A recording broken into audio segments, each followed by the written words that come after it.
नमस्कार दोस्तों, आज की इस वीडियो में आप हरियाणा पुलिस फीमेल कांस्टेबल जो 18 सितंबर को हुआ था, उसमें जितने भी क्वेश्चन रीजनिंग और मैथमेटिक्स के आए थे वे सभी क्वेश्चन आज हम सोल्व करेंगे। हमारे पास जो सेट है ये किसी स्टूडेंट ने भेजा हुआ है। ये कौन से सीक्वेंस का सेट है ये हमें पता नहीं है, लेकिन उस सेट में जो क्वेश्चनों की सीक्वेंस है वो हम यहाँ पर लिख देंगे। आपके पास जो सेट है आप उस हिसाब से अपना टैली कर सकते हैं। चलिए आज हम शुरू करते हैं। क्वेश्चन आज के हम वैसे ही बात करें, आप ज़्यादा समय नहीं लेंगे आपका। तो क्वेश्चन कुछ ऐसे आए थे जिनको आप छोड़ देते तो कोई बड़ी बात नहीं थी, यानी वो विद इन टाइम में उस समय नहीं निकल सकते थे। बाकी क्वेश्चन पेपर बहुत ही आसान आया था। गुड अटेम्प्ट अगर हम बात करें तो कम से कम 80 क्वेश्चन हर बच्चा आसानी से बना सकता है इसका। लेकिन आज हम करेंगे केवल रीजनिंग और मैथमेटिक्स के। देखिए, एक टोकरी में रखे फूल हर 1 मिनट में 2 गुना हो जाते हैं और टोकरी 1 घंटे में भर जाती है। कितने मिनट में टोकरी 1/32 भाग भरा था? अगर इस क्वेश्चन को आप डिटेल से करेंगे या डिटेल से समझने की भी कोशिश करें तो ये क्वेश्चन काफ़ी लंबा पड़ता है, लेकिन हम आपको समझाने की कोशिश करेंगे। माना जब भी मिनट शुरू हुई होगी तो पहले मिनट, फर्स्ट मिनट जैसे कंप्लीट हुई होगी, इसमें जितने भी फूल थे वो डबल हो गए होंगे। तो माना पहले मिनट में अगर 2 फूल थे तो अगले मिनट में वो 4 हो गए होंगे, उसके बाद 8 हो गए होंगे, उसके बाद फिर डबल 16, उसके बाद 32, और ये ऐसा चलता रहा होगा 60 मिनट तक। 60 मिनट तक चलता रहा होगा ऐसा डबल डबल। जब इस तरह की सीक्वेंस चलती है इन्हें हम जीपी कहते हैं, ज्योमेट्रिक प्रोग्रेशन। ज्योमेट्रिक प्रोग्रेशन क्या होती है? इसमें सेकंड टर्म और फर्स्ट टर्म का रेशियो, उससे आगे टर्म और लास्ट टर्म का रेशियो हमेशा इक्वल रहता है। जैसे जिसे हम कहते हैं कॉमन रेशियो आर। जैसे 4/2 2, 8/4 ये भी 2, तो 2 यहां पर क्या आ गया? Common ratio. यानी फर्स्ट टर्म या नेक्स्ट टर्म और उससे पीछे वाली टर्म का डिवाइड करें तो रेशियो हमेशा बराबर होता है, उन्हें हम जीपी कहते हैं। तो जीपी में जो टर्म निकालने का फॉर्मूला है कि यहां पर कितने टर्म आई होगी, उसका फॉर्मूला है r(n-1). a है फर्स्ट टर्म,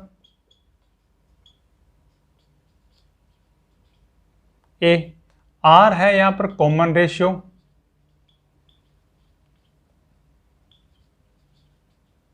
अगर यहाँ फर्स्ट टर्म की बात करें तो 2, कॉमन रेशियो की बात करें तो ये भी 2 आएगा। n है नंबर ऑफ टर्म, और यहाँ पर नंबर ऑफ टर्म कितनी रही होगी? 60 रही होगी, क्योंकि मिनट कितने हुए? 60। हर मिनट के बाद दुगने हो रहे हैं तो 60 मिनट तक ये ऐसे ऐसे दुगने होते गए होंगे। इस डिटेल से यदि हम इस क्वेश्चन को करेंगे तो करना बहुत मुश्किल है। कैसे, वो भी समझाएंगे। देखिए,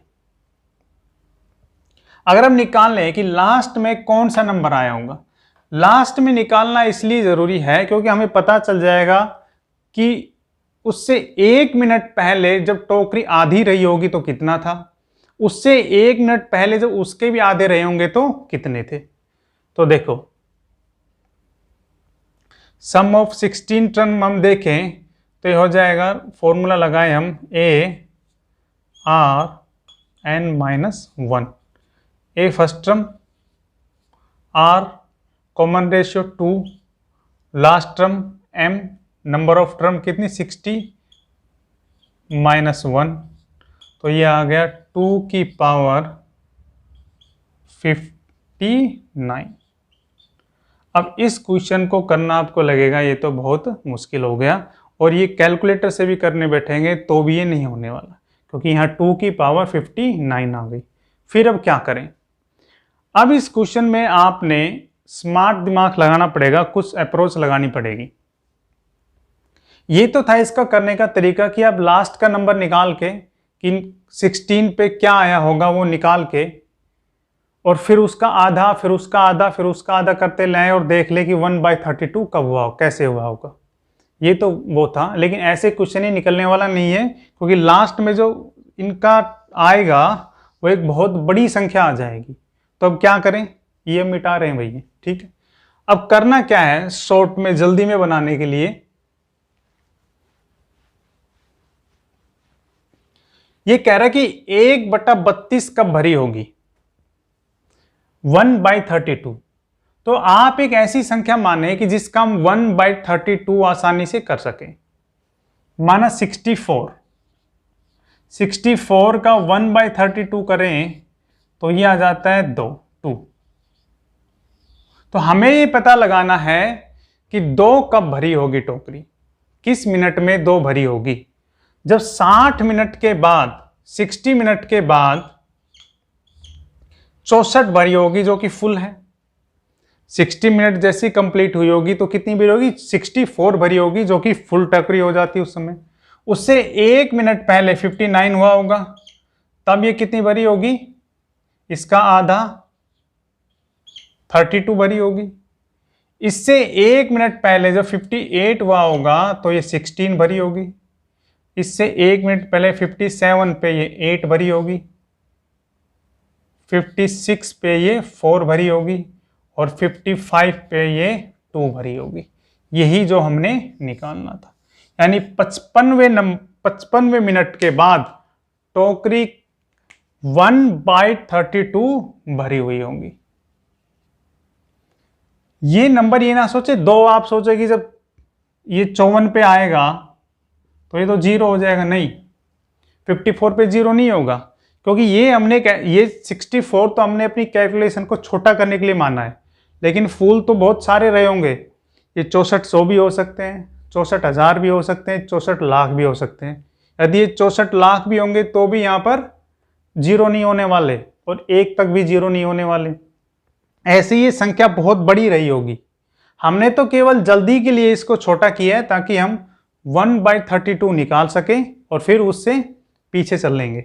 तो करेंगे कैसे, एक फिक्टिशियस नंबर मान लेंगे। माना 64 फूलों में टोकरी पूरी भर जाती है, 64 फ्लावर्स में, तो उसका एक 1/32 भाग हो जाता है 2।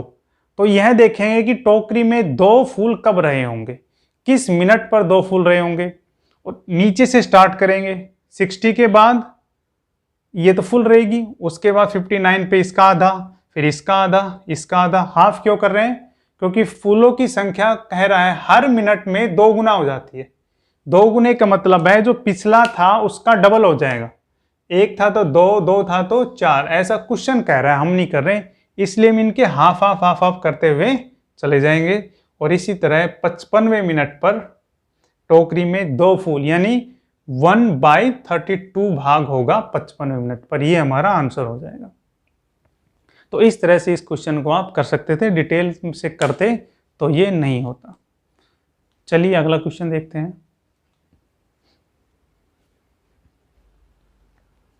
ये रिलेशन का क्वेश्चन है, बहुत ही आसान क्वेश्चन पूछा है। जब भी रिलेशन का क्वेश्चन आए तो आप लिख लिख कर करने की कोशिश करें। कैसे लिख लिख कर करेंगे देखेंगे। कह रहा है वाई डब्लू का भाई है, ये वाई है और ये डब्लू है। ये तो मेल है, ये पता चल गया हमें, लेकिन इसका हमें अभी पता नहीं है। ये मेल भी हो सकता है और फीमेल भी हो सकता है, क्योंकि भाई कह रहे हैं ना, तो वाई भाई है, इसके बारे में नहीं कह रहा। तो ये आपस में क्या है, भाई बहन भी हो सकते हैं, भाई भाई भी हो सकते हैं, भाई बहन भी हो सकते हैं और भाई भाई भी हो सकते हैं। ठीक है, जब तक क्लियर ना हो जेंडर तो आप दोनों जेंडरों को लिखा करें। बाद में आगे क्वेश्चन जब पढ़ेंगे तो हो सकता है उसे क्लियर हो जाए, लेकिन अब तक इस स्टेटमेंट तक क्लियर नहीं है। ठीक है, आगे आगे कह रहा है एक्स डब्लू की पुत्री है। कोई एक्स है, ये पुत्री है। एक्स का जेंडर क्लियर है, बोर्ड पे आ रहा है, हाँ, एक्स का जेंडर क्लियर है, ये फीमेल है और ये पुत्री है इसकी। ठीक है, अच्छा, कह रहा ई वाई की बहन है, कोई ई है, ये ई, ये वाई की बहन है, तो ई का भी जेंडर क्लियर है, ये भी फीमेल है, यानी ये बहन भाई हो गए, कोई दिक्कत नहीं यहां तक, है ना, बहन भाई हो गए। अच्छा, कह रहा है जड़ एक्स का भाई है, कोई जड़ है वो एक्स का भाई है, तो इसके समकक्ष रख लगते हैं इसको, जड़ को, ये तो ये क्या होगा, भाई बहन हो गया, ये भाई हो गया और ये बहन हो गई, और इसका भी जेंडर साफ है, जड़ एक्स का भाई है, तो ये भी मेल हो गया। ठीक है, आगे पूछे जड़ का चाचा कौन है। अब जब बात हो रही जड़ के चाचा की, तो ये फीमेल नहीं हो सकती, क्योंकि फीमेल होगी तो ये तो मामा हो जाएगा, है ना, मामा वाली मैटर्न वाली साइड चलेगी, तो ये इसको मानेंगे डब्लू जो था ये भी मेल था, और ये दोनों भाई भाई है। ठीक है, अब हमारा इस क्वेश्चन से जेंडर क्लियर हो गया। तो देखो, जड़ का चाचा कौन है, ये तो है नहीं, है ना, कौन हो गए, वाई हो गए, आंसर ये हो जाएगा। भाई ये दोनों भाई हैं और ये दोनों भाई है ना, इसका पिताजी यही हो गए ना, इसका पिताजी हो गए, तो वाई हो गया, वाई आंसर आएगा। जड़ का चाचा कौन है, वाई। मुश्किल नहीं था, आसान था, आप लिख लिख करके ऐसे क्वेश्चनों को कर लिया करें, और ध्यान रखें जब तक जेंडर क्लियर ना हो तो दोनों जेंडरों को लिखें। ठीक है, चलिए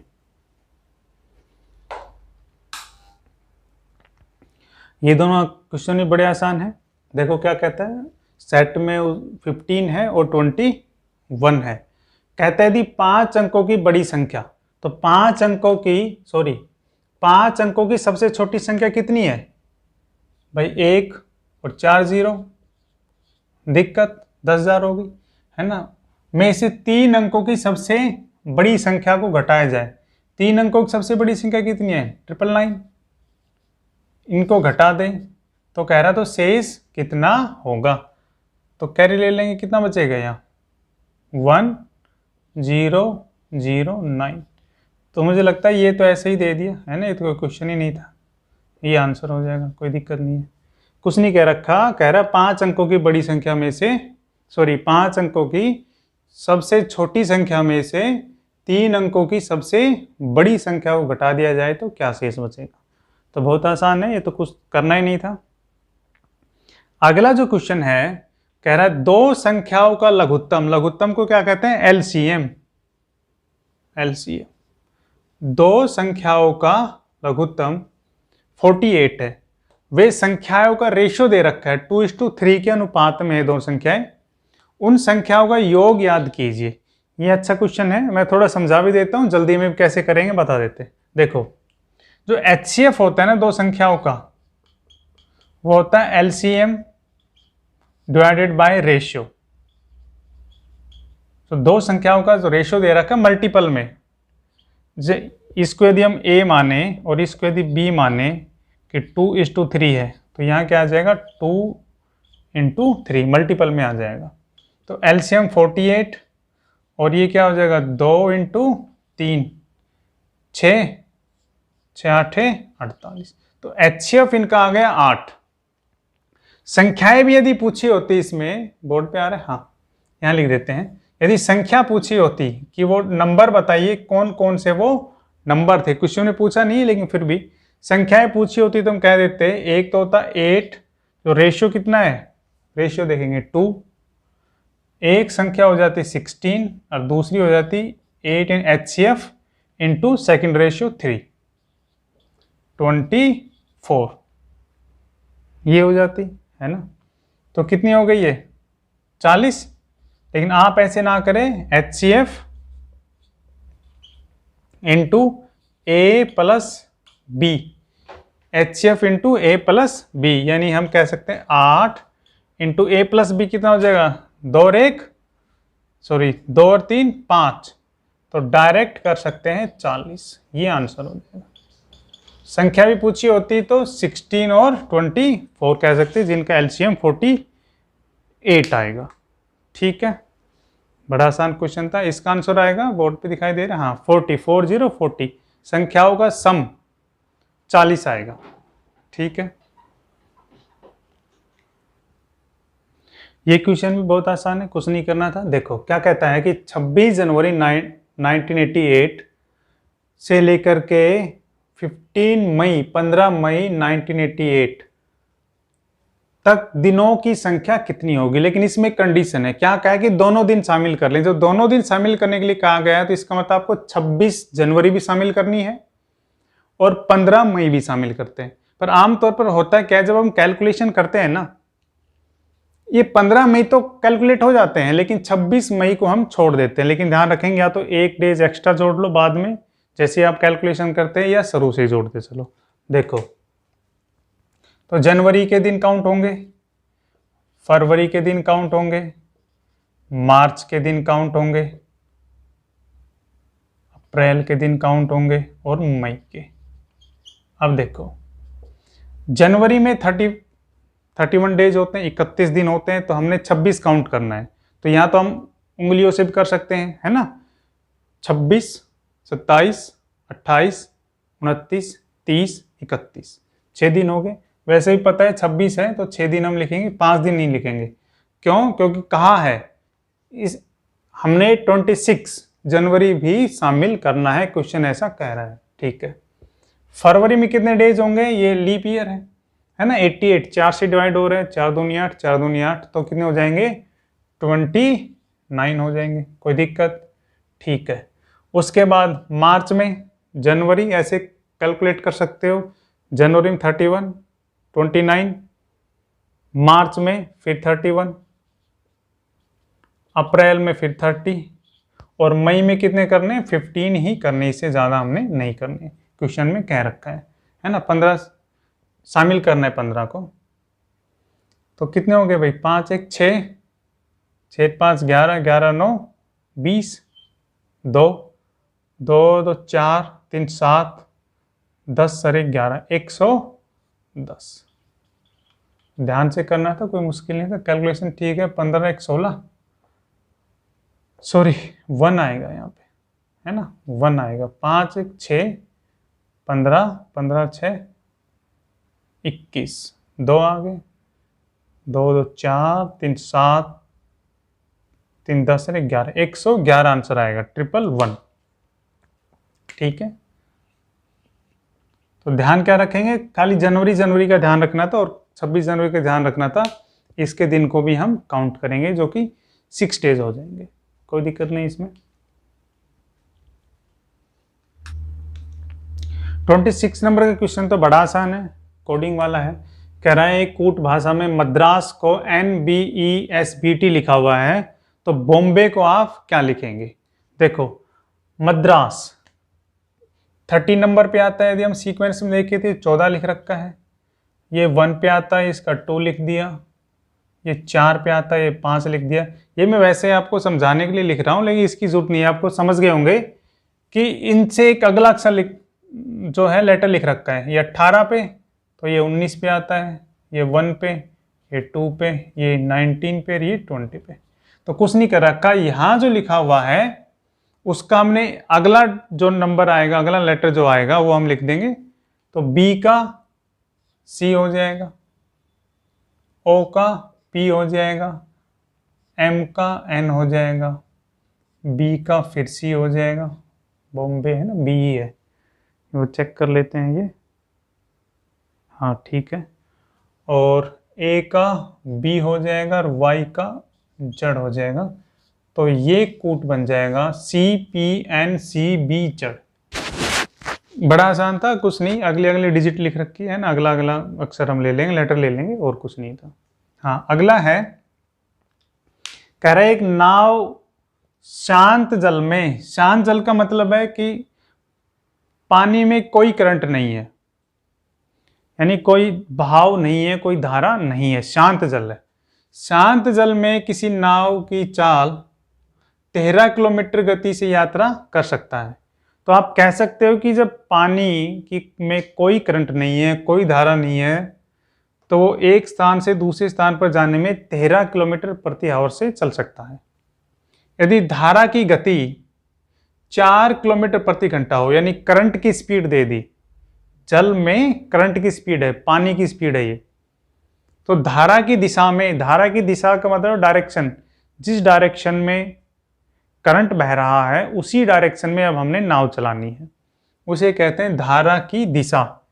जिस डायरेक्शन में करंट है, या हम ये भी कह सकते हैं कि जिस डायरेक्शन में वाटर फ्लो हो रहा है, पानी बह रहा है, उसी डायरेक्शन में नाव को 68 किलोमीटर यदि चलाना हो तो कितना टाइम लेगी।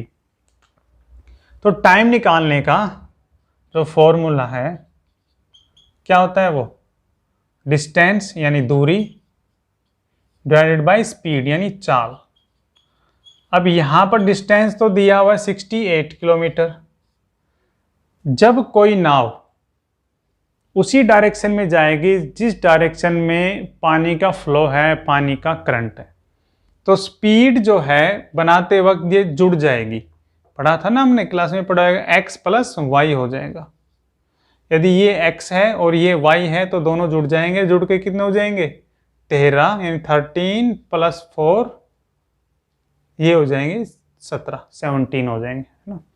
तो स्पीड कितनी, इसे रिलेटिव स्पीड भी कह सकते हो आप, सापेक्ष दूरी, रिलेटिव स्पीड या सापेक्ष दूरी, सॉरी सापेक्ष चाल, रिलेटिव स्पीड 17, तो कितने पे कट जाएंगे 4 पे, है ना। हाँ 17 चौकू 68, तो 4 आवर्स, उसे 4 घंटे लगेंगे, 4 घंटे। कुछ नहीं करना था, 13 4 को ऐड कर देना था और 18 से उसको डिवाइड कर देंगे तो कितना आ जाएंगे 4 घंटे आ जाएंगे। ऐड क्यों किया, क्योंकि नाव जो है जिस दिशा में, जिस डायरेक्शन में पानी का फ्लो है, पानी का बहाव है, उसी बहाव में हमने नाव चलानी, इसलिए हमने ऐड कर दिया। और अगर विपरीत होता तो ये माइनस कर देते, फिर कितना आ जाता 9, है ना, डिवाइड 9 से कर देते। आसान था, मुश्किल नहीं था ये भी। आंसर आएंगे 4 आवर। ये डायरेक्शन का क्वेश्चन है, क्वेश्चन बड़ा है इसलिए हमने आप पूरा नहीं लिखा है, हम आपको पढ़ के बता देते हैं। क्या कहा है कि प्रिया एक तय स्थान से 30 किलोमीटर, एक किस क्वेश्चन में और भी मिस्टेक है, आज के इस पेपर में जो लैंग्वेज है वो बड़ी खराब है, हिंदी की भी और अंग्रेजी की भी, दोनों की, और मिस्टेक भी बहुत सारी है। इस क्वेश्चन में क्या मिस्टेक है, यहाँ तो किलोमीटर लिखा हुआ है लेकिन ऑप्शन में मीटर लिखा हुआ है, लेकिन खैर डिजिट देखनी है हमने तो, है ना, वो देखना नहीं है, लेकिन देखे तो क्वेश्चन ही गलत है, क्योंकि यहाँ किलोमीटर है और नीचे जो ऑप्शन देखते हैं तो उनमें आंसर मीटरों में लिखा हुआ है। चलो कोई नहीं, ये नज़रअंदाज कर देंगे हम। क्या कह रहा है, प्रिया एक तय स्थान से 30 किलोमीटर उत्तर की ओर जाती है, फिर वह दाएं मुड़कर 15 किलोमीटर जाती है, इसके बाद वह दाएं मुड़कर 30 किलोमीटर जाती है। अब वह अपने शुरुआती स्थान से कितनी दूरी और किस दिशा में है, क्वेश्चन ये है। तो हम बता देते हैं आपको, कोई दिक्कत नहीं। देखो कह रहा है प्रिया एक स्थान से 30 किलोमीटर उत्तर में जाती है, मान लो यहां पर वो खड़ी है, ठीक है, ये हो गया उसका स्टार्टिंग पॉइंट। आप कभी भी डायरेक्शन के क्वेश्चन करें तो ये छोटा सा यहाँ पे आप बना लिया करें ताकि आपको आसानी हो। ये उत्तर, ये नॉर्थ कह सकते हैं, है ना, ये साउथ, ये ईस्ट और ये वेस्ट। हिंदी में लिखे तो ये उत्तर हो गया भाई, है ना, और ये दक्षिण हो गया, ये पूर्व हो गया और ये पश्चिम हो गया। ठीक है, मैं शॉर्ट में लिख देता हूँ। ठीक है भाई, ईस्ट हो गया, पूर्व हो गया, पश्चिम हो गया। ठीक है, नॉर्थ में गई है, कोई यहाँ खड़ा है, नॉर्थ में गया है इस तरफ 30 किलोमीटर, ये हमने 30 किलोमीटर लिख दिया। ठीक है, उसके बाद कहता है फिर वह दाएं मुड़कर, दाएं बोले तो टर्न लेफ्ट, दाएं इधर हो जाएगा, लेफ्ट टर्न करेंगे, है ना, ऐसे जा रहा तो ये वाला लेफ्ट हो जाएगा। दाएं मुड़कर 15 जाती है तो हमने 15 लिख दिया। ये भी उन्होंने किलोमीटर में दे रखा है, चलो कोई नहीं। इसके बाद वह फिर दाएं मुड़ती है ना, दाएं कह रहे हैं हाँ, और 30 किलोमीटर जाती है दायां। अब दायां नीचे हो जाएगा यानी टर्न लेफ्ट, तो सॉरी 30 जाती है, राइट मुड़ती है, दायां राइट को कहते हैं। ठीक है ना, कंफ्यूज ना हो आप, हिंदी में है तो हिंदी का देखा करें, अंग्रेजी में है तो अंग्रेजी का, या कंफ्यूज हो जाए तो दोनों देख लें। फिर यहाँ से फिर वो राइट मुड़ती है 30, ये 30 हो गया, ठीक है, दायां हो गया। अब कह रहे हैं ये उसका एंड पॉइंट आ गया, ये एंड पॉइंट आ गया।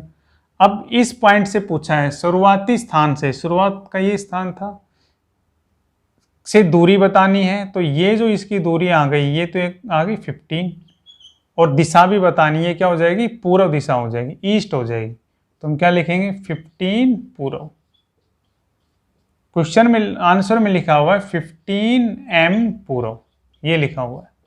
तो कोई बात नहीं, डिजिट मिल रही है, वैसे किलोमीटर होना चाहिए, चल कोई बात नहीं, चलेगा इतना, 15 ईस्ट हो जाएगा, ये आंसर हो जाएगा, ये आंसर हो गया, कोई दिक्कत नहीं। ऐसा डायग्राम बनेगा, ये वाला जो है जितनी डिस्टेंस ये है उतना ये यहाँ पे नीचे होगा, और ये जो डायरेक्शन है यहाँ से चेक भी कर सकते हैं, अगर कोई यहाँ खड़ा है तो यहाँ कौन सी हो जाएगी, उसकी पूर्व की डायरेक्शन हो जाएगी, ठीक है, कोई दिक्कत नहीं। अगला क्वेश्चन, ये क्वेश्चन बड़े आसान है, क्या कह रहा है, कह रहा है एक फल विक्रेता के पास कुछ सेब है, यानी कुछ क्वांटिटी में उसके पास एप्पल थे, एक फ्रूट सेलर है, 40% सेब बेचने के बाद वो 40% सेब बेच देता है, उसके बाद उसके पास 420 एप्पल 420 सेब बचते हैं, तो मूल रूप से उसके पास कितने सेब थे। देखो ये जो 420 वैल्यू है ये 40% एप्पल बेचने के बाद है, सेलिंग करने के बाद है, तो कितनी बची, अगर कोई क्वांटिटी अपने आप में 100% हो, 40% आप उसमें से निकाल दे, तो यानी 60% बची है, नहीं समझे, है ना।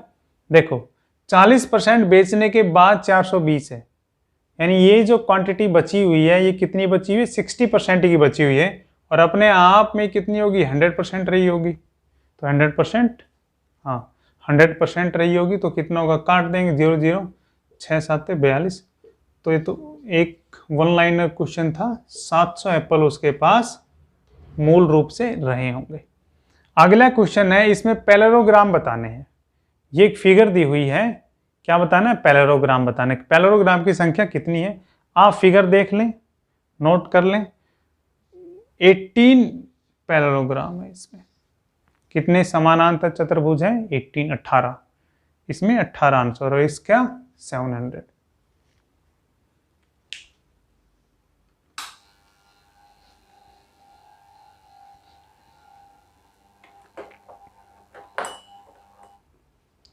ये दोनों क्वेश्चन बड़े आसान है ना, कुछ खास करने के लिए इनमें है नहीं, इसलिए एक साथ लिख दिया मैंने। देखो क्या है, कह रहा है चीनी का मूल्य 25% बढ़ गया, यानी पहले यदि 100 रुपये की चीनी आती थी तो आज वह चीनी 125 रुपये की होगी, 25% बढ़ गया। यदि कोई परिवार अपने चीनी के खर्च में कोई बदलाव नहीं चाहता है तो उस परिवार को चीनी की खपत में कितनी कटौती करनी होगी। ये क्वेश्चन कई तरीके से कई बार पूछा गया है।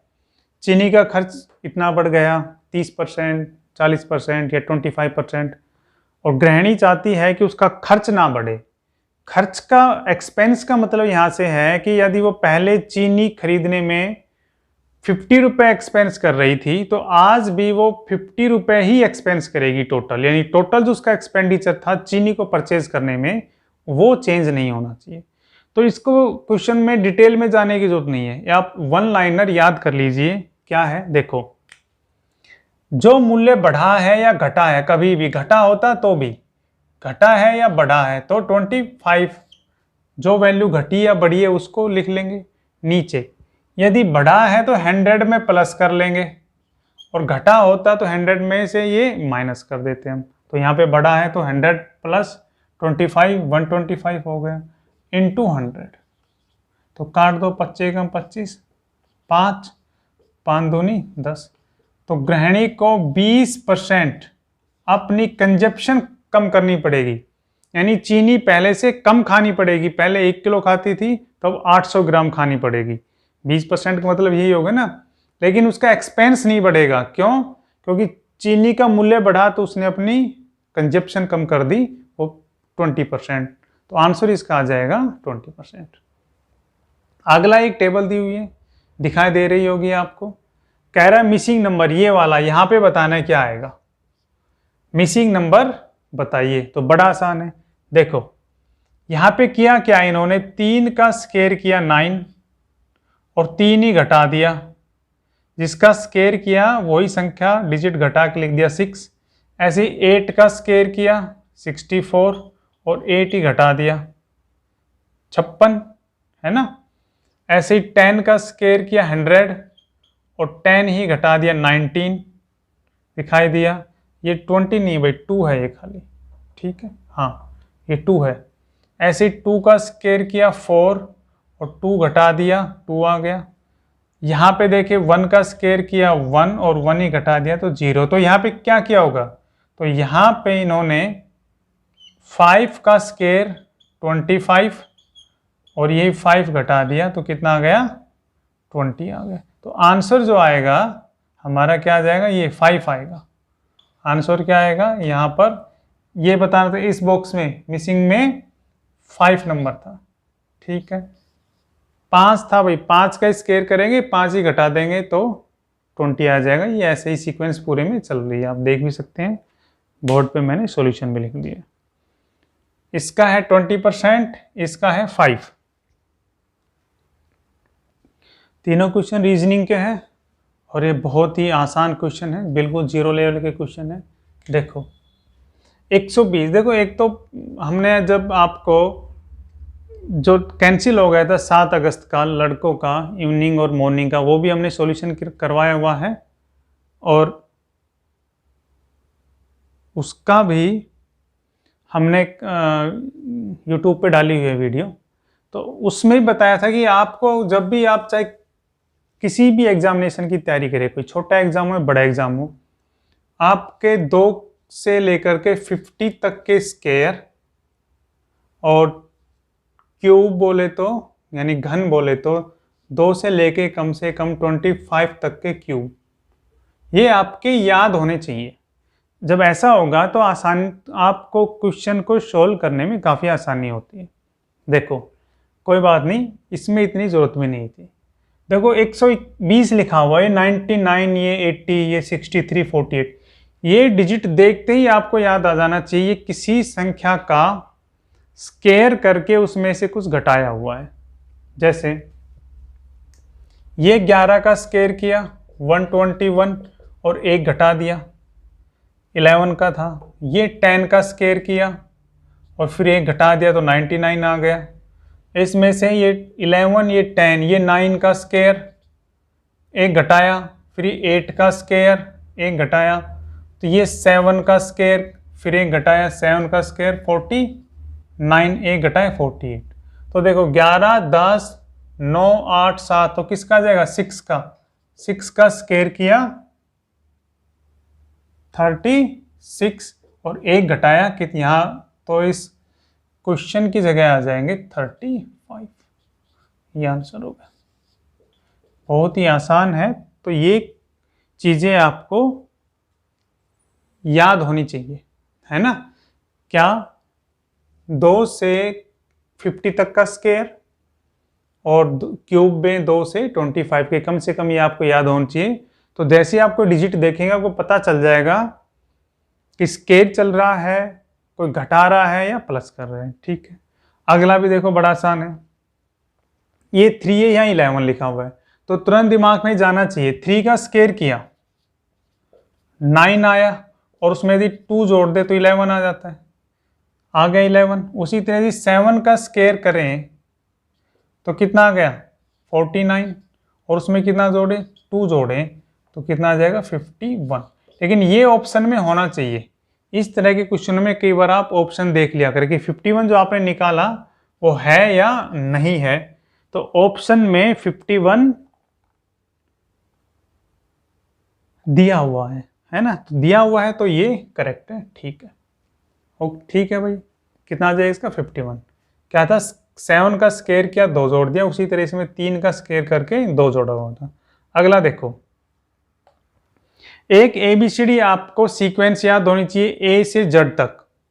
26 होता है, जैसे A 1 पे आता है तो Z आता है 26 पे, तो 1 से लेकर ए से लेकर के जेड तक सभी सीक्वेंस आपको याद होनी चाहिए। दूसरा, इसके अपोजिट भी याद होना चाहिए। आप सीखा भी होगा कहीं तो देखा होगा, तो ए से लेकर के एम तक लिखते हैं, उसके बाद वापस ले आते हैं एन से लेकर के। उसी तरह ही उल्टा लिखा हुआ है, यानी ए से लेकर यहाँ एम और यहाँ लिखते हैं हम एन, और यहाँ क्या आ जाता है, जड़ आ जाता है। ऐसे ही करते हैं ना। तो ये ए के नीचे जड़ लिखा हुआ है, उसी प्रकार सी के नीचे एक्स, एफ के नीचे यू। तो आपने केवल ए की, सी की और एफ की सीक्वेंस चेक करनी है। तो ए 1 पे, ये 3 पे, एफ 6 पे, यानी 2 3, तो ये 4 10 पे आएगा कोई संख्या। 10 पे क्या आ जाएगी, जे आ जाएगा। और जे के अपोजिट क्या होता है, आपको पता होना चाहिए, दिख रहा है। हाँ, जे के अपोजिट क्या होता है, क्यू होता है। तो ये जे क्यू, ये आंसर हो जाएगा। और ऑप्शन में अगर आप एक भी निकाल लेते, जे वाला भी पहचान लेते, तो कोई और है ही नहीं जे से स्टार्ट। ऑप्शन भी बड़ा आसान बनाया हुआ है, तो ये आसान हो जाता। तो कुछ नहीं था, एक तो ये सीक्वेंस देख लेंगे, और दूसरा ये उसके अपोजिट लिखा हुआ है। जैसे यहाँ पहले ए के नीचे जड़, एम के नीचे एम होता है, सी के नीचे एक्स होता है, एफ के नीचे ये यू होता है, उसी तरह जे के नीचे क्या होगा, क्यू हो जाएगा। ठीक है।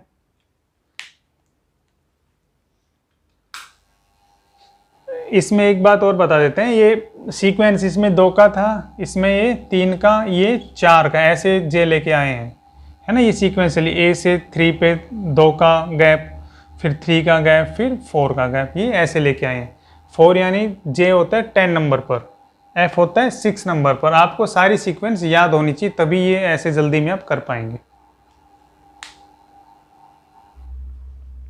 ये दोनों क्वेश्चन बड़े आसान है, कुछ भी नहीं है। देखो, पहला तो सीरीज का है, सीरीज दी हुई है ये वाली, और आगे 2 डिजिट पूछी हुई है।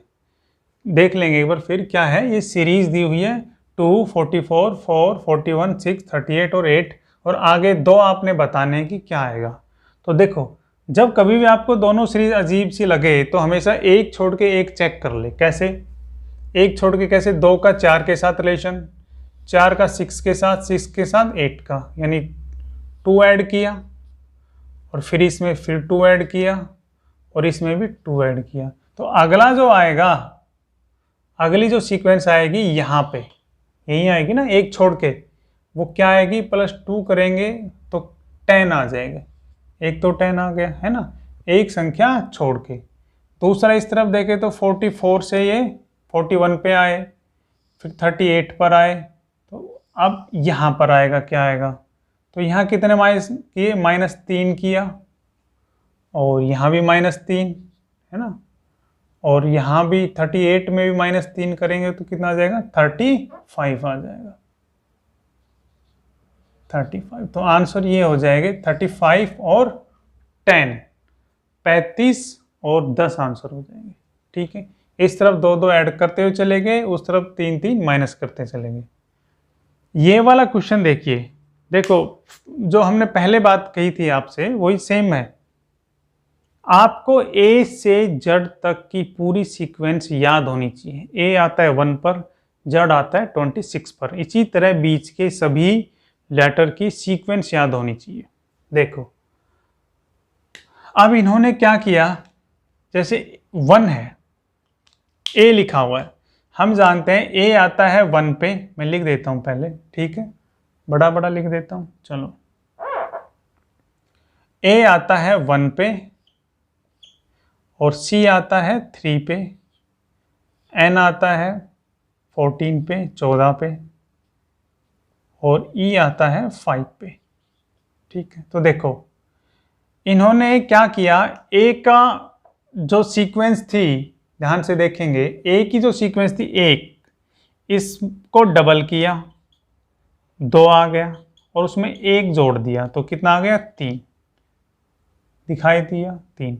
उसी तरह 3 का, यानी सी की जो सीक्वेंस थी 3, इसको डबल किया, 6 आ गया, और उसमें 1 जोड़ दिया तो हो गए 7 लिख दिया। उसी तरह एन की जो सीक्वेंस थी, जो होती है 14 पर, 14 पर होती है एन की सीक्वेंस, इसको डबल किया 28, और 1 जोड़ दिया 9 और सेम ई आता है 5 पे, 5 का डबल किया 10 आ गया, 1 जोड़ दिया 11 लिख दिया। दिक्कत तो सीक्वेंस यदि आपको याद हो तो बहुत जल्दी ये क्वेश्चन बन सकता है फटाफट। कुछ नहीं था, जो यहाँ पे इनकी सीक्वेंस थी डबल किया 1 जोड़ा, दुगना किया 1 जोड़ा, डबल किया 1 प्लस किया, ठीक है। अच्छा तो आपने बताना है बॉयल का कूट क्या होगा, बॉयल का, तो बी आता है 2 पे, मैं लिख देता हूं चलो पहले, बी आता है 2 पे, ओ आता है 15 पे,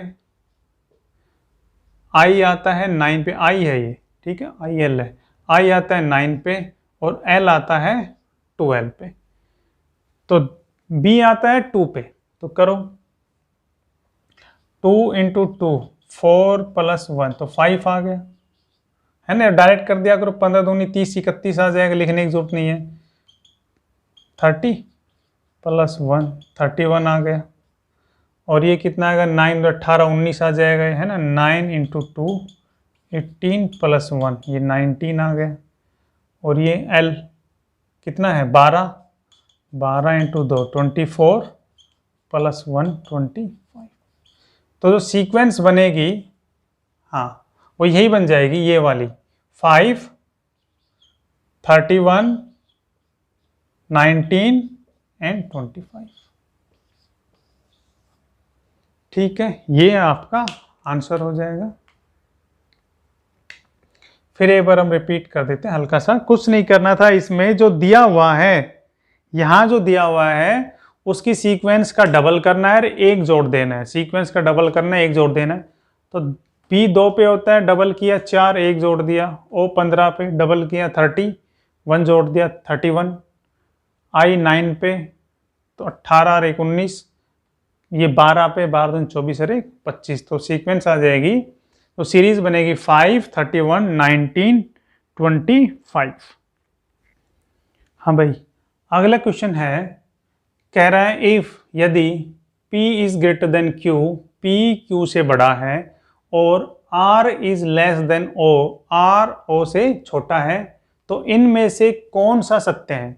इस तरह का जब भी क्वेश्चन आए कि जिसमें इसका इसके साथ कोई रिलेशन ना हो, यानी यहाँ जो वर्ड दिए हुए हैं और यहाँ कोई अलग ही वर्ड दिए हुए, कोई रिलेशन ही नहीं है, तो आप अपने तरफ से कोई भी डिजिट मान लेंगे।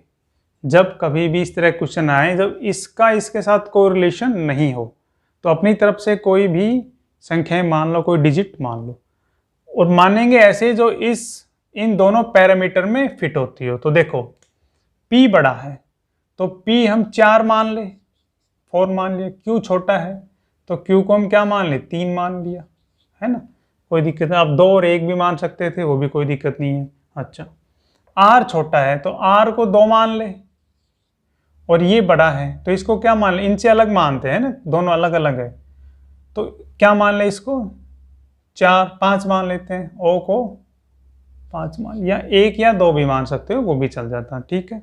हाँ, सेम भी मानते तो भी चल जाता, लेकिन 0 ना मानने की कोशिश करें। उसके बाद जो ऑप्शन दिए हुए हैं इन वैल्यू को उसमें पुट करके देखें, जो भी सेटिस्फाई करेगा वो हमारा आंसर हो जाएगा। तो देखो इसका आंसर ऑप्शन फर्स्ट ही है, ए, वही मैंने इसलिए ऑप्शन ही लिखा है, डायरेक्ट वही चूज किया है। तो पुट करेंगे P की वैल्यू 4, R की वैल्यू 2, मल्टीपल हो गया, is greater than Q, Q की वैल्यू 3 और R की वैल्यू 2, तो कितना होगा, ये तो हो गया 8, बड़ा लिख देते हैं, ये हो गया 8 ग्रेटर देन 6, तो ये सेटिस्फाई हो रहा है, यही हमारा आंसर हो जाएगा। Option A is the answer, ठीक है। तो क्या करना है, इस तरह के क्वेश्चन को मान लेंगे, है ना, P और Q की कोई भी वैल्यू मान लो और ऑप्शन में पुट कर लेंगे, जो सेटिस्फाई करेगा वही हमारा आंसर हो जाएगा। इस तरह के क्वेश्चन में जब यहाँ वैल्यू का कोई रिलेशन ही ना हो, तो रिलेशन हो तो अलग करते हैं, यहाँ कोई रिलेशन नहीं है, ठीक है। अच्छा, अगला जो क्वेश्चन है ये मैंने हूबहू लिखा है, यानी जैसा सेट में दिया हुआ है वैसा का वैसा लिखा है। मैं पढ़ देता हूं, आप भी अपनी तरफ से समझना क्या कहने की कोशिश कर रहे हैं। एक व्यक्ति के पास 17 भेड़ थे, 17 लिखी हुई है, एक बार चेक कर लेते हैं भाई। क्वेश्चन नंबर 67, हाँ ठीक है, 17 भेड़ थे सभी लेकिन 9 मर गए। सेम ऐसे लिखा हुआ है, सभी लेकिन 9 मर गए, और अंग्रेजी में लिखा हुआ है ऑल बट 9 डाइड। ध्यान रखेंगे दोनों, ऑल बट 9 डाइड, आप देख लेना। अब उसके पास कितनी भेड़ें हैं, कितने बच्चे हैं, ऐसे लिखा हुआ कितनी भेड़ें बचे हुई हैं। ठीक है, तो देखो क्वेश्चन आपने पढ़ लिया, आप फिर पढ़ ले एक बार ध्यान से, है ना। अगर 17 भेड़ थी, अगर हम ये यहां से सभी हटा देते हैं, मान लो सभी नहीं है, ठीक है, और कहें 9 मर गए, तो 17 में से 9 घटाएंगे तो कितना बचेंगे, 8 बचेंगे, तो सी हमारा आंसर हो जाएगा। ठीक है, सी हमारा आंसर हो गया। कब माना, सभी हटा दिया लेकिन 9 मर गए, तो सी आंसर हो गया।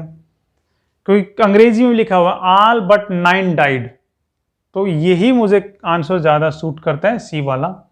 और यदि हम ये हटा दें, सभी मर गए लेकिन 9 हटा दे, तो फिर इसका 0 लगता है, लेकिन ये सुटेबल नहीं है। जैसी लाइन लिखी हुई है, जैसी स्टेटमेंट लिखी हुई है, उस हिसाब से सी ऑप्शन लगता है, इसलिए मैंने ऑप्शन भी लिखा था। आप भी एक बार चेक कर लो, सोच करके देख सकते हैं।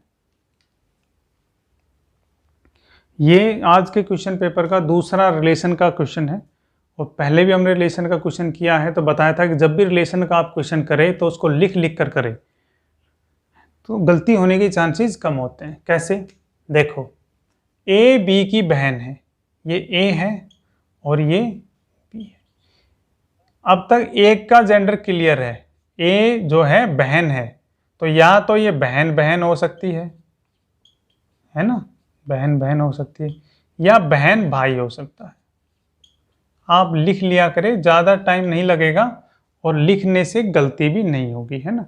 इसका जेंडर क्लियर नहीं है, ए बी की बहन है, ए बहन है बी की, तो बहन भी तो हो सकती है, दोनों बहन भी हो सकती है, भाई भाई भी हो सकता है। चलो आगे, यानी ये फीमेल भी और मेल भी दोनों हो सकता है, तो दोनों का जेंडर लिख लिया करो। आगे कहता है सी बी की माता है, सी जो है ये सी है, ये इसकी माता है ना, तो ये तो पता चल गया माता है तो ये फीमेल है, सी ये माता है, तो ये इसकी भी माता हो गई, कोई दिक्कत नहीं है ना, यहाँ भी लिख लेंगे। ए की भी माता हो गई ना, अगर ये दोनों भाई हैं, भाई बहन या भाई भाई है तो भी। आगे डी सी का पिता है, कोई डी है, ये डी, ये मेल है ना, पिता है, कहाँ है, डी सी का पिता है, ये पिता हो गया, यानी कि ये बेटी हो गई, ये पिता हो गया। आगे ई डी की माता है, ई डी की माता, अच्छा इसकी भी कोई ई है और इसकी भी माता, यानी ये फीमेल है, ठीक है, ये भी फीमेल है, ई डी की माता है। तो ए का डी से क्या संबंध है, बड़ा लंबा रिलेशन पूछ लिया। ए का डी से ये बताना है, ये ए क्या लगता है डी का, ध्यान रखना है। तो खैर इनका तो जेंडर की हमें कोई खास दिक्कत तो इसकी है नहीं। हाँ ये माता है, ये इसका बेटा हो गया, ये इसकी बेटी हो गई, है ना, ये इसके बच्चे हो गए, तो नातिन हो गई ये, तो कोई दिक्कत। और ऑप्शन में लिखा भी हुआ है नातिन, सी हो जाएगा नातिन। लिख के करेंगे तो आसानी से हो जाएगा, सी ऑप्शन हो जाएगा नातिन, और कोई रिलेशन बन नहीं रहा, ठीक है। डी की माता है, ये भी माता है भाई, माता है ना, ई डी की माता है, ठीक है, ये माता है, ये इसका हो गया, ठीक है। हाँ क्या हो जाएगा, नातिन हो जाएगा, कोई दिक्कत नहीं, दिया हुआ है। तो इसका बता ना, ए क्या लगता है ई का, हमेशा इससे बताना होता है, जिसका नाम लिखा होता है ए, जिसका पहले होता है उसी का बताना होता है, ए क्या लगता है ई का, ठीक है, ए लगेगा ई का। हाँ ये हमारे क्वेश्चन सेट में 72 का क्वेश्चन है, बहुत ही आसान क्वेश्चन दिया हुआ है। क्या कह रहा है, दी गई संख्या दी है 503535 में 3 के स्थानिक मान का योग कितना है। 3 का स्थानिक मान पूछ रखा है, एक मिनट, 3 का, हाँ ठीक है, प्लेस वैल्यू ही पूछ रखी है, अंग्रेजी में क्या कहेंगे, प्लेस वैल्यू, प्लेस वैल्यू है ना, अंग्रेजी में क्या कहेंगे, प्लेस वैल्यू। 3 क्या स्थानीय मान का योग पूछ रखा है, तो 3 का स्थानीय मान क्या हो जाएगा, इसका तो 30 और इसका, भाई इसका पता है 0 लिख देते, 3 कितने अंक है, 3 है, तो 1 2 3, इसका 3 और 0 सम कर देंगे, 0 3 0 3, हाँ बड़ा बड़ा लिख देते हैं, 0 3 0 3, ये आंसर हो जाएगा 3030, स्थानीय मान का योग हो जाएगा, ठीक है, ये आंसर हो जाएगा। कुछ नहीं था, संख्या दी हुई थी 3 के स्थानिक मान, स्थानिक मान को अंग्रेजी में कहते हैं प्लेस वैल्यू। फेस वैल्यू अलग होती है, फेस में तो 3 3 ही होता, तो 6 हो जाते है ना, प्लेस वैल्यू कह रहा है, तो 2 जगह 3 आया है, एक तो यहाँ आया है, तो जितने 3 होता है, जितने उसके पीछे डिजिट होते हैं उतनी 0 लगा देते हैं, यहाँ 3 थी 3, यहाँ 1 है तो 1 है ना, सीखा था तो हमने बचपन में सीखा होगा, कोई मुश्किल था नहीं। ये क्वेश्चन जैसा पेपर में दिया हुआ हमने वैसा ही लिखा है, ये देखने में बड़ा बड़ा है लेकिन ये करने में इतना बड़ा नहीं है, बगैर पेन कॉपी उठाए इस क्वेश्चन को आप कर सकते हैं। देखिए कह रहे मेरे पास बांटने के लिए कुछ मिठाइयाँ हैं, यानी कुछ मिठाइयाँ हैं मेरे पास बांटने के लिए, है ना, ठीक है, यदि मैं 2 या ध्यान रखेंगे या 3 या 4 एक पैकेट में रखता हूँ, यानी एक पैकेट में यदि मैं 2 रखूँ, ठीक है, या एक पैकेट में मैं 3 रखता हूँ, वो भी ठीक है, या एक पैकेट में मैं 4 रखता हूँ, ऐसा कर रहे हैं। ऐसा नहीं कि 2 भी रख दी 3 नहीं, एक ही रखी जा रही है, 2 रख रहा है तो सभी पैकेट 2 के बनेंगे, 3 मिठाइयाँ पैक कर रहा है तो सभी पैकेट 3 के बनेंगे, 4 कर रहा है तो 4 के बनेंगे। रखता हूं तो मेरे पास एक मिठाई बच जाती है, यानी 2 रखता हूं तो एक बच जाती, मानो 11 है मिठाई, 2 रखी तो 5 पैकेट बन जाएंगे और एक मिठाई बचेगी, ठीक है। यदि मैं 5 एक पैक में रखता हूं तो मेरे पास एक भी नहीं बचती, यदि मैं 5 का पैक बनाता हूं, यानी एक पैक बनाया उसमें 5 मिठाई, अगला बनाया उसमें भी 5 मिठाई, उससे अगला पैकेट बनाया उसमें भी 5 मिठाई, यानी कि एक पैकेट में 5 पैक करता हूं तो कुछ भी नहीं बचता है, तो सारी की सारी पैकिंग हो जाती है। मिठाइयों की न्यूनतम संख्या क्या है जो मैंने पैक की है और बांटी है, देखो ये वैसा का वैसा है जैसा एग्जाम में लिखा हुआ था। तो देखो, तो जब भी आपसे कभी न्यूनतम की बात करें तो ध्यान रखें वो एलसीएम ही हो सकता है ना, क्या हो सकता है, एलसीएम हो सकता है। तो किस किस का, 2 का, 3 का और 4 का एलसीएम कितना हो जाएगा, ये 12 आ जाएगा, 12, ठीक है। अब देखो यदि 12 उसके पास टोटल मिठाइयाँ होती 12, तो ये तो सारी की सारी पैक हो जाती, 2 पैक करता तो 6 पैकेट बनते, 3 करता तो 4 बनते, 4 करता तो 3 पैकेट बच जाते, ये तो सारी पैक हो जाती। अब कोई बचेगी नहीं, यानी उसके पास कम से कम 13 मिठाइयाँ तो रही होंगी इस वाली कंडीशन के अनुसार, यहां तक की कंडीशन के अनुसार कि मेरे पास एक मिठाई बच जाती है यहां के अनुसार। लेकिन अगली कंडीशन कह रहा है यदि 5 पैक करता हूं तो कुछ नहीं बचता, कह रहा है ना यदि 5 एक पैक में रखता हूं तो मेरे पास एक भी नहीं बचती, यानी कि इसका फिर मल्टीपल चलाओ 12 का, 12 दूनी 24 प्लस 1, ये तो आ गया 25, है ना, 5 रख देगा, 5 कुछ भी नहीं बचेगी, तो उसके पास न्यूनतम संख्या कितनी हो जाएगी, 25, ये आंसर हो जाएगा। एक जोड़ेंगे जरूर, क्यों, क्योंकि इनके हिसाब से एक बचनी भी चाहिए, है ना। 25 में 2 करेंगे तो 12 बनेंगे, 3 करेंगे तो 8, फिर एक बच जाएगी, 4 करेंगे तो 6 पैकेट बनेंगे, फिर एक बच जाएंगे ना, 4 6 24, 4 6 जा 24, फिर एक बच जाते। लेकिन 5 पैक करेगा तो एक भी मिठाई का मिठाई नहीं बचेगी, है ना, सभी की सभी पैकेटों में पैक हो जाएगी, ठीक है। इससे आगे अगर हम बता दें, अगर वो 5 पैक करता है तो उसके पास 5 पैकेट बनेंगे, पैकेट 5 पैकेट, और एक पैकेट में कितनी मिठाई होगी? 5 मिठाई होगी, ठीक है। और यदि वो 2 या 3 या 4 पैक करता है, 25 2 25, ये भी 3 और 25 4, हाँ अरे ठीक है, हाँ ये 2 है। यदि वो 2 पैक करता है तो काटेंगे 12 बनेंगे, है ना पैकेट, और एक बचेगी। इसमें 8 बनेंगे तो एक बचेगी, तो 3 पैकिंग करता है तो 4 की करता है तो 6 पैकेट बनेंगे और एक मिठाई बच जाएगी। तो ये हमारी जो कंडीशन है उसको भी फुलफिल कर रहा है। इसका आंसर आएगा 25। ये आंसर 25, यानी न्यूनतम मिठाइयों की संख्या कितनी होगी? 25। ये आंसर आ गया। जब भी आपके सामने ऐसा क्वेश्चन आए तो हमेशा ऑप्शन से करें।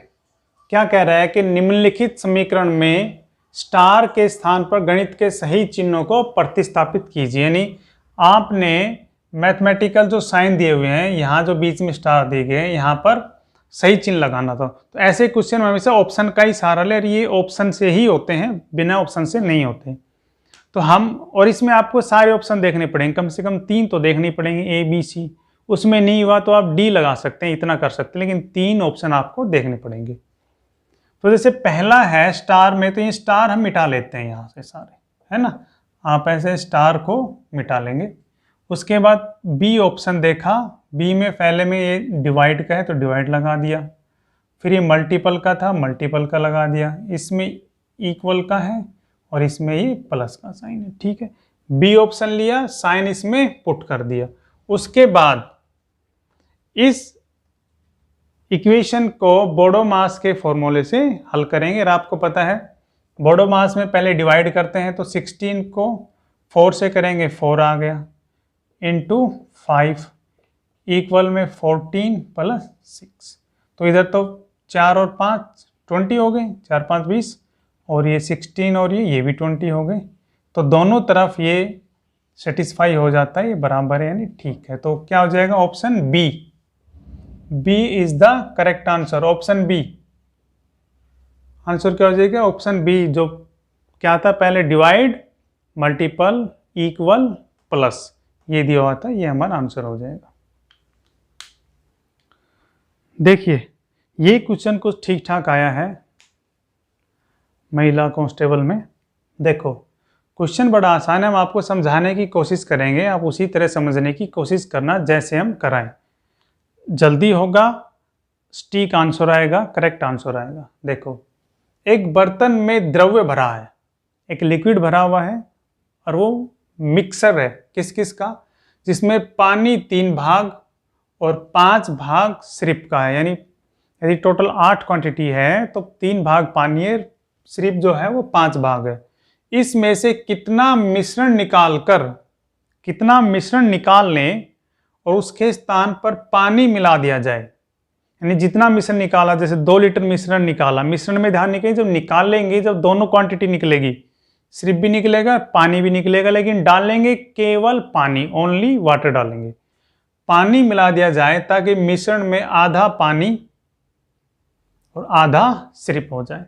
देखो क्वेश्चन को एक बार आप फिर पढ़ लें, समझ लें, वीडियो को पॉज करके भी आप क्वेश्चन को पढ़ सकते हैं। देखिए ये कोई बर्तन है, ध्यान से देखेंगे, ठीक है, बर्तन है। इस बर्तन में जो वाटर है, ये वाटर है और ये सिरप है। इसका रेशियो दिया हुआ है 3:5। कोई दिक्कत नहीं है ना, 3:5 दिया होगा। आप एक बात समझिए, जब किसी भी चीज़ का मिक्सर दिया होगा, यदि मैं कितनी भी क्वांटिटी निकालूं, चाहे उसकी आधी क्वांटिटी निकाल दूं, तो जो रेशियो जिस चीज़ का रहेगा वो इतना ही रहेगा। मान लो घर में आप नींबू पानी बनाते हैं, तो उसमें आपने क्या किया कि 2 गिलास पानी में आपने 4 चम्मच चीनी डाली, तो एक रेशियो तैयार हो गया, है ना। जो भी रेशियो तैयार होगा वो ही सेम रेशियो उस पानी का उस चीनी के साथ 1 बूंद में भी रहेगा। ये बात समझ में आ गई? तो ये क्वेश्चन इजीली हो जाएगा। क्या? हम जितनी क्वांटिटी निकालेंगे और जो लेफ्ट क्वांटिटी बचेगी, यदि वो एक बूंद क्वांटिटी बचती है तो उसमें भी उन चीज़ों का जो मिक्सचर दिया हुआ है उनका रेशियो कभी भी नहीं बदलता। रेशियो हमेशा उतना एक उतना रहता है, चाहे वो एक बूंद बचे। ठीक है, तो इसमें से माना हमने कुछ क्वांटिटी निकाल दी। ठीक है, जो कह रहा है वही क्वांटिटी हमने निकाल दी, क्वेश्चन में पहले ही निकाल दी। ये हमने क्वांटिटी निकाल दी, निकाली हुई मात्रा है। अब जो बच गया उसका भी रेशियो सेम रहेगा, कोई दिक्कत नहीं है ना। हम समझ गए ये बात कि रेशियो कभी भी नहीं बदलता है। यदि दो चीज़ों का मिक्सचर या तीन चीज़ों का मिक्सचर दिया हो तो जिस अनुपात में मिलाएंगे एक बूंद में भी उतना ही रेशियो रहेगा। तो निकालने के बाद उनका रेशियो ये है, निकाल दिया। अब क्वेश्चन कहता है कि कितना पानी मिलाएं ताकि ये वाटर का है और ये सिरप, इन दोनों का रेशियो बराबर हो जाए, यानी 1:1 हो जाए। बराबर का मतलब ये ना, आधा पानी आधा आधा आधा क्या होता है, दोनों तरफ बराबर। तो दो भी लिख सकते हैं, एक एक भी लिख सकते हैं, दोनों तरफ बराबर, दोनों तरफ बराबर हो गए। अब देखो, आप ये बताएं हमने निकाला क्या है। जो निकाला है वो दोनों मात्रा निकाली है, लेकिन डाला क्या है, ओनली वाटर। क्या डाला है, ओनली वाटर। यदि हमने केवल इस मिश्रण में, मिक्सअप में पानी डाला है तो जो सिरप की मात्रा है ये यहां चेंज नहीं होनी चाहिए। समझ में आया? सिरप की जो क्वांटिटी है वो चेंज नहीं होनी चाहिए, लेकिन यहां पे चेंज होगी। यहां पे 5 दिखा रहा है, यहां पर 3 दिखा रहा है ना। तो क्या करें, तो जो आधा आधा कहा है उसे इस सिरप की रेशियो से मल्टीपल कर देंगे, ताकि इसे होकर क्या, देखो ये 3:5 दिया हुआ था। ठीक है, अब कितना हो गया, 5:5, यानी सिरप नहीं चेंज हुआ है। सिर्फ पहले भी 5 था, अब भी 5 था। रेशियो के हिसाब से मात्रा नहीं चेंज होनी चाहिए ना, क्योंकि हमने डाला ही नहीं। मिलाया क्या है, ओनली वाटर मिलाया, ध्यान रखेंगे, ओनली वाटर मिलाया है। ठीक है, अच्छा अब देखो, अब पानी, पहले ये वाटर है और ये सिरप है।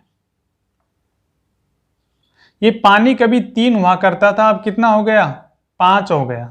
दिखाई दिया, पानी पहले 3 था, अब कितना हो गया, 5 हो गया। यानी कि कितने बढ़ गई, 2 क्वांटिटी इसकी बढ़ गई, 2 बढ़ गई। यानी 2 बराबर, यहां के रेशियो के हिसाब से देखें तो 2 बराबर 2 ही है, तो 1 बराबर कितना हो जाएगा, 1 हो जाएगा। समझ गए आप? 2 बराबर कितना है, 2 है, तो 1 बराबर 1 हो जाएगा। तो पहले जो क्वांटिटी थी वो कितनी थी, 3 और 5, यही तो क्वांटिटी थी। 3 और 5 8। एक मिनट, हाँ, पहले क्वांटिटी थी, हाँ ठीक है, 3 और 5 8 क्वांटिटी थी। ठीक है, पहले कितनी क्वांटिटी, ये दोनों क्वांटिटी हम ऐड कर लेंगे, 3 और 5 क्वांटिटी थी वो ऐड कर लेंगे।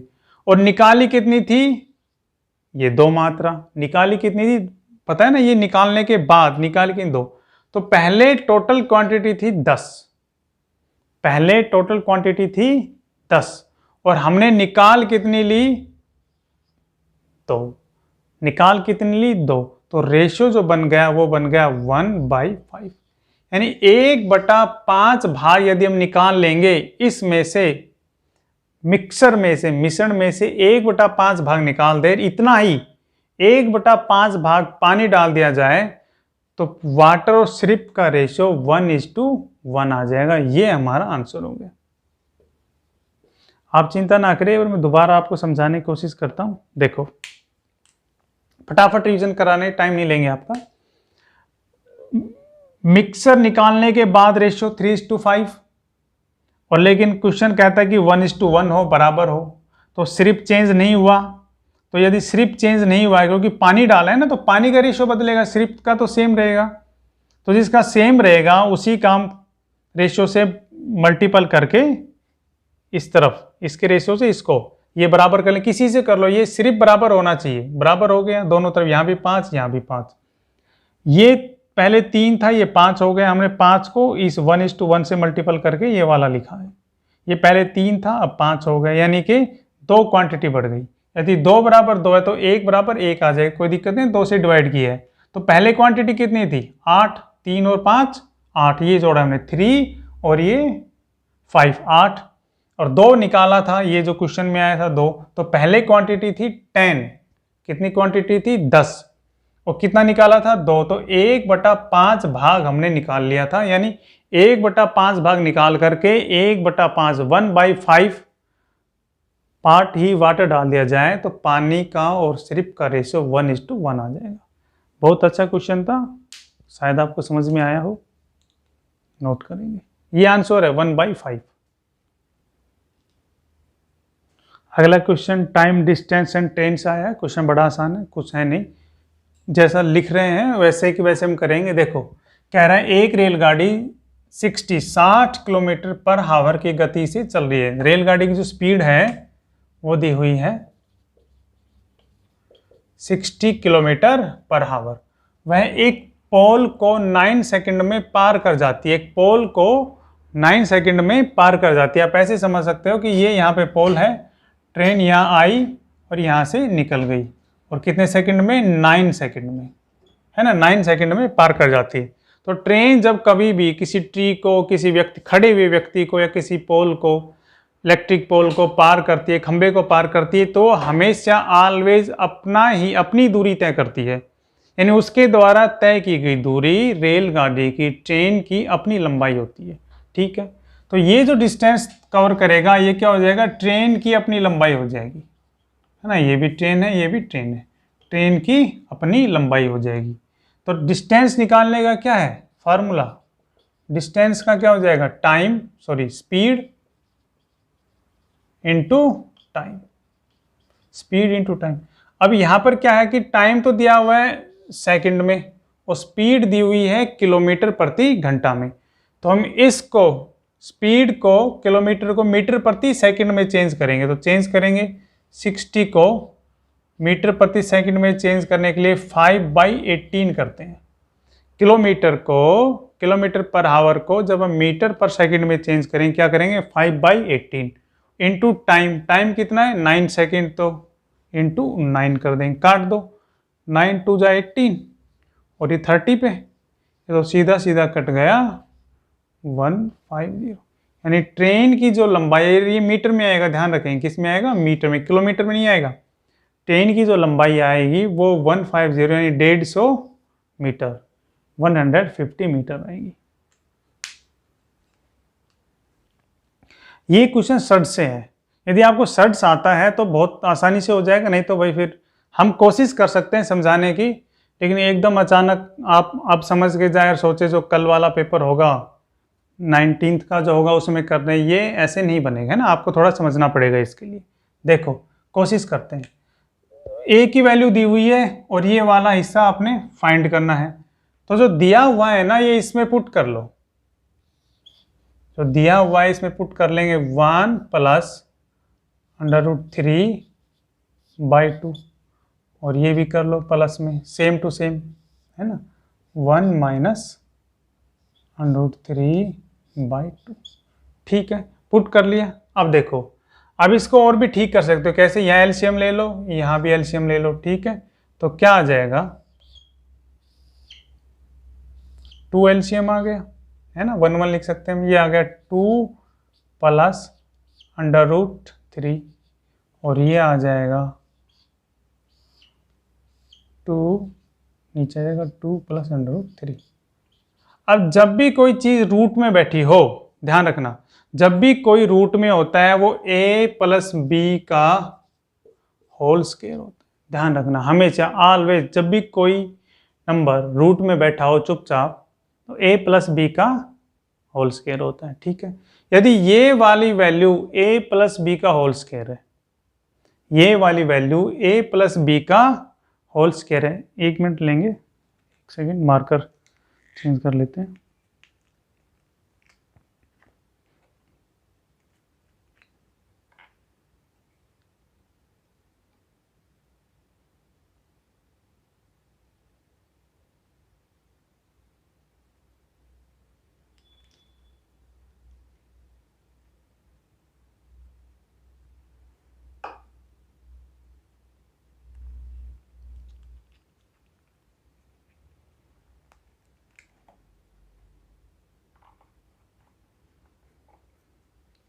हाँ, ये यदि a प्लस बी का होल स्क्वायर, तो ये जो होगा ये हमेशा ध्यान रख दे, इसका क्या होता है a square plus b square plus 2ab, यानी ये हिस्सा ये वाला दो a square plus b square होता है, ये वाला हिस्सा हमारा लिख देता हूँ a square plus b square होता है, और ये जो पूरा हिस्सा बचता है ये होता है हमारा 2ab।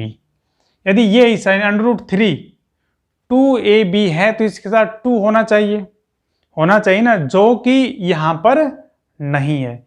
यदि यहां पर 2 नहीं है तो हम अपनी तरफ से लेकर आएंगे ताकि ये a प्लस बी का होल स्क्वायर बन सके उसके लिए। तो जब इसको अपनी तरफ से 2 लेकर के आएंगे तो क्या करेंगे, 2 × 2 यानी 2 से मल्टीपल 2 से डिवाइड क्यों करें, क्योंकि ऐसा करने पर इस पे इफेक्ट इक्वल हो जाता है, इफेक्ट नहीं पड़ता, इसे मल्टीपल क्यों करेंगे, यहाँ पर 2 आ जाएगा। और सेम इसमें भी करेंगे 2/2।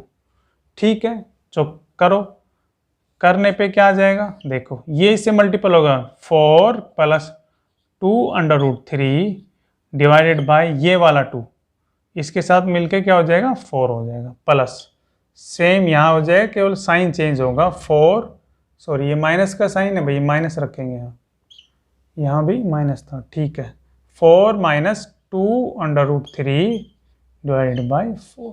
ठीक, अब ये किसका होल क्यूब बन गया ये आपको पहचानना होगा।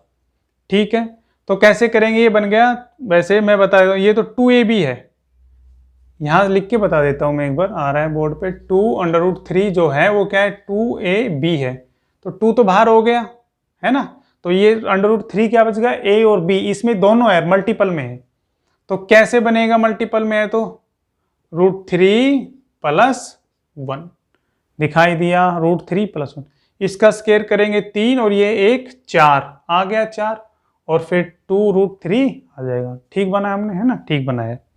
चलो ये हिस्सा में इस तरफ ही लिख रहे हैं भाई, ठीक है, ये आएगा नहीं यहाँ पे, या एक लाइन आ सकती है, चलो लिख देते हैं, एक लाइन और आ सकती है, तो ये क्या आ जाएगा √3 + 1, और ध्यान रखेंगे ये क्या हो जाएगा 2 बचेगा नीचे, है ना, रूट था ये, 4 का वर्गमूल निकालेंगे तो 2 बनेगा, प्लस सेम यहाँ भी बनेगा √3 - 1, और नीचे क्या बचेगा 2 बचेगा। दिक्कत, कोई दिक्कत नहीं। अब देखो दिखाई दे रहा, हाँ, इसमें से दोनों में से हम कॉमन ले सॉरी एलसीएम आ जाएगा 2 आ गया, तो एलसीएम आ गया, तो क्या बच गया √3, देख लेंगे √3 + 1, ये वाला प्लस का साइन लगाया, √3 - 1 ये, तो देखो 1 से ये 1 कट गया, और ये कितना हो गया 2√3, और नीचे क्या था 2, ये 2 से 2 भी कट गया, तो क्या बचेगा √3 दिखाई दे रहा है, हाँ ये आंसर हो जाएगा हमारा, √3 इज द करेक्ट आंसर। तो ये क्वेश्चन यदि आपको सर्च का थोड़ा बहुत जानकारी है तो हो सकता है, तो नहीं तो आप कल के क्वेश्चन एग्जाम के लिए इसको ज़्यादा प्रिपेयर ना करके जाए, छोड़ के जाए, ठीक है ना। अगर ऐसा आता भी है तो ये नहीं अगर आता तो ये हो नहीं पाएगा, कारण क्या है कि इसको आपको बनाना पड़ेगा, बनाने के लिए आपको 2:2 करना पड़ेगा, यहाँ 4 का भी ध्यान रखना पड़ेगा क्योंकि रूट निकल के 2 आएगा, लेकिन क्वेश्चन बड़ा आसान है ना, नोट कर लो, आंसर आएगा √3। ये दोनों क्वेश्चन बहुत ही आसान है, इससे आगे एक और क्वेश्चन दिया हुआ है वो भी बहुत ही आसान दिया हुआ है, उसमें इन दोनों में कुछ खास है नहीं। देखो क्या है, एक कह रहे श्रृंखला को पूर्ण करें, 90 नंबर का है ये हमारे सेट में, श्रृंखला को पूर्ण करें, तो श्रृंखला क्या है 1 9 25 49, तो देखते ही पता चल रहा होगा ये 1 का स्क्वायर है ना, ये 1 का स्क्वायर है, ये 3 का स्क्वायर है 9 आ गया, ये 5 का स्क्वायर है, तो 1 3 5 ये 7 का स्क्वायर हो गया है ना, 7, तो ये कितना स्क्वायर आ जाएगा 9 का स्क्वायर आ जाएगा, 9 9 जा 81, तो यहाँ आंसर आ जाएगा 81, और ये कितने हो जाएगा 11 का है ना, 11 का स्क्वायर होगा 21, बड़ा आसान था। यहाँ 9 का स्क्वायर आएगा, ये सीक्वेंस चल रही है और उनका स्क्वायर चल रहा है। अगला देखो 94 वाला क्वेश्चन है, कह रहा है यदि बीते हुए एक मिनट, लिखने में मिस्टेक हुई है, मैं ठीक कर देता हूँ इसको एक बार। बीते हुए कल से पहले का दिन, बीते हुए कल से, यहां बीच में एक और है कल, ठीक है भाई। यदि बीते हुए कल से पहले का दिन गुरुवार, गुरुवार यानी थर्सडे, थर्सडे था, तो रविवार कब होगा, संडे बताना कब होगा। देखो मानो आप ऐसे इसको भी सेम वही लिख लिख के कर लिया करें। देखो आप यहां पर है, ये आज हम टुडे मान ले, है ना, टुडे, ये यहाँ पे इस वाले पे हम टुडे पे है। कह रहे हैं बीते हुए कल से पहले, ये बीता हुआ कल आ गया, ये वाला बीता हुआ कल आ गया, इससे पहले ये वाला आ गया, और इस दिन क्या था, थर्सडे था, थर्सडे था, यहाँ पर हमने लिख लिया भाई, ठीक है, थर्सडे था। तो रविवार यानी संडे कब होगा, तो ये थर्सडे है ना, ये फ्राइडे, ये सैटरडे, और ये क्या, इससे अगले दिन ही हो जाएगा संडे, है ना भाई, ये अगले दिन हो जाएगा संडे। तो आज से अगले दिन ही संडे आ जाएगा, और इन्होंने लिख भी रखा हुआ है आने वाला कल, क्या हो जाएगा ये, आने वाला कल। तो संडे कब हो जाएगा, आने वाला, आ रहा है, हाँ, आने वाला कल हमारा क्या हो जाएगा, संडे हो जाएगा। बड़ा आसान, हम यहाँ पर खड़े हैं, ये टुडे है, बीते कल से, इससे ये वाला थर्सडे है, तो संडे कब होगा, आगे ही पूछा है, पीछे नहीं जाना, आगे जाना है। तो थर्सडे, ये फ्राइडे हो गया, ये सैटरडे हो गया, यानी आज हम सैटरडे पे हैं, क्या हो जाएगा, आज हमारा क्या हो जाएगा, सैटरडे पे खड़े हैं। तो नेक्स्ट डे हमारा संडे हो जाएगा, यानी आने वाला कल जो आएगा, आने वाला कल आएगा, वही हमारा संडे हो जाएगा, ठीक है। हाँ, एक क्वेश्चन और बचा है,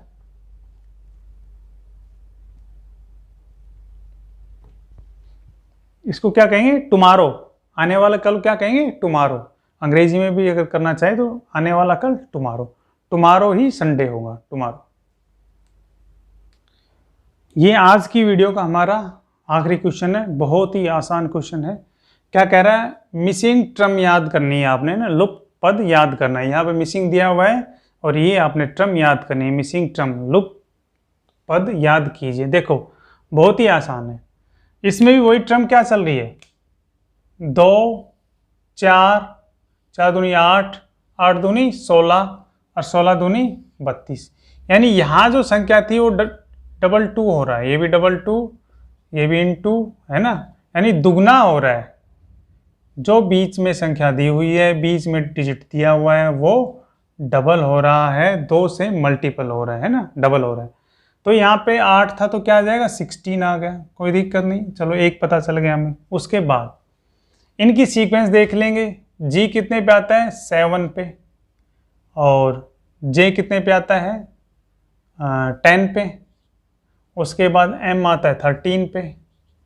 तो यहाँ जो भी आएगा, एस आता है कितने पे, पी क्यू आर, एस आता है 19 पे, हाँ ठीक है। तो इसमें कितने का, 3 प्लस हो रहा है, दिखाई दिया, इसमें भी 3 प्लस हो रहा है, तो इसमें भी कितने प्लस हो जाएंगे, 3 क्या आ जाएगा, 16, और 16 पे क्या आता है, पी, 16 पे क्या आता है, पी आ गया, ठीक है। तो यहाँ क्या आ जाएगा, पी आ जाएगा। अब एक्स देखें तो अगर ऑप्शन में की भी सहायता ले सकते हैं, ना भी ले तो कोई बात नहीं। देखो एक्स आता है हमारा XYZ 24 पे, V आता है 22 पे, T आता है 20 पे, तो कितने पे जाएगा, 18 पे आ जाएगी जो संख्या होगी, 18 पे क्या होता है, R, है ना, 18 पे क्या होता है, R।